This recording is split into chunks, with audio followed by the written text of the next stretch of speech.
Takže dobrý den, já vás vítám, jmenuji se Milan a dnes si ukážeme, co je to klíčování a jak to vlastně udělat v programu Adobe After Effects CS3. Jsou samozřejmě i novější verze, nejnovější je, myslím, CS6. Takže ukážeme si, jak to vypadá, když vyklíčujete pozadí u prostě stáhnutého videa.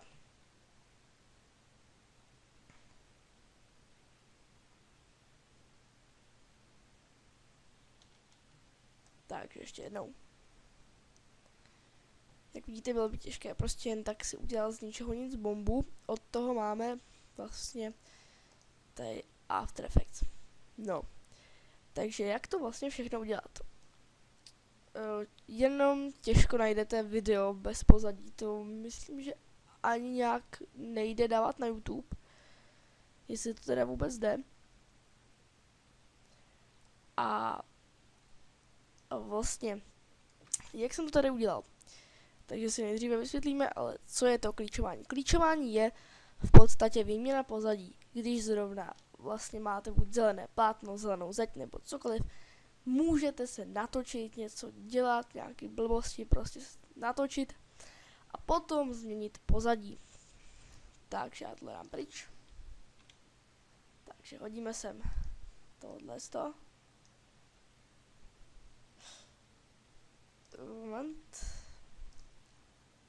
Takže uděláme si z tohoto kompozici, tohle hodíme sem. Jak vidíte, je to docela malé. Takže dáme si takhle. Jak vidíte, já jsem si stál z YouTube. Takhle, když tam napíšete green screen, explosion, tak vám vyjede plno věcí, takže třeba někam odsaď si to strčíme. Tak, vlastně takhle, tady to zelené. Tak. Hodíme to někam sem už při tom výbuchu. Takže. Jakou efekt si tu zadáme? K-Light. Tady máte K-Light 1.2. Vlastně, tady je vlastně na klíčování mnohem více ne, ale pár ještě jich tu je, těch věcí na klíčování, ale s tím je to vlastně taková piplačka, takže tady jenom kliknete na tohle, kliknete na to dvakrát, musíte se ujistit, že tady na tohle se musíte najít, kliknout na to a tady na tohle dvakrát. A tady, takže,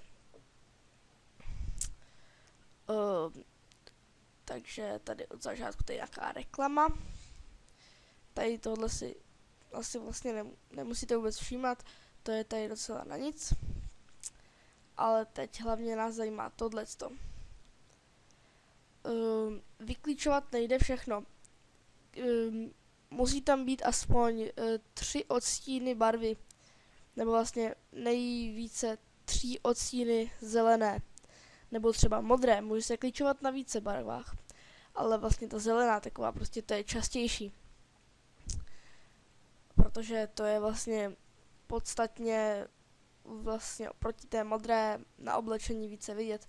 Protože zelené džíny si jako moc lidí asi nevíme, ale třeba modré džíny na sebe kdokoliv může mít, že ano, to se může lehce s tím pozadím splíst. Takže tady screen color, tady na tohle, na to kapátko si kliknete, vidíte, máte černo. Takže buď takhle, najeli sem a strčíte takhle, což nám to vyklíčovalo docela přesně, řekl bych.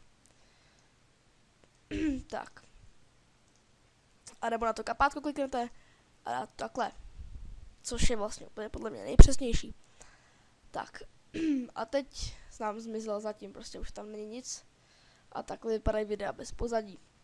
Ale pokud si stáhnete takovéhle video na YouTube, tak vám to stáhne s černým pozadím. Tak. A tady si dáme, tady jsem si stáhl prostě nějakou silnici, to na obrázkách najdete nějaký blbosti. Ale musí to být pod tím tak.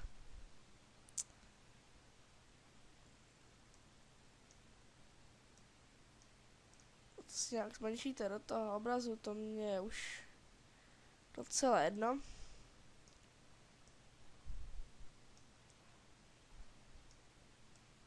Tak. Takže vlastně vidíte a vemte si ty možnosti, jak se třeba dělá krev, když vlastně v nějakém filmu, když někdo třeba do někoho střelí a vystříkne krev. Tak vlastně to se dělá stejným způsobem. Akorát, že když nějaký člověk, tak tady green screen blood si napište na YouTube a tam vám vyjede plno věcí, to si můžete z YouTube stáhnout. A vlastně s tím se ještě musí potom trochu pohybovat a to si ukážeme někdy v příštích dílech, jak se pohybuje s různými obrázky, videí a tak. Takže vlastně tohle by bylo asi tak všechno. A v příštím díle si zase něco řekneme, co by se vám mohlo hodit do vašich videí. Takže čau.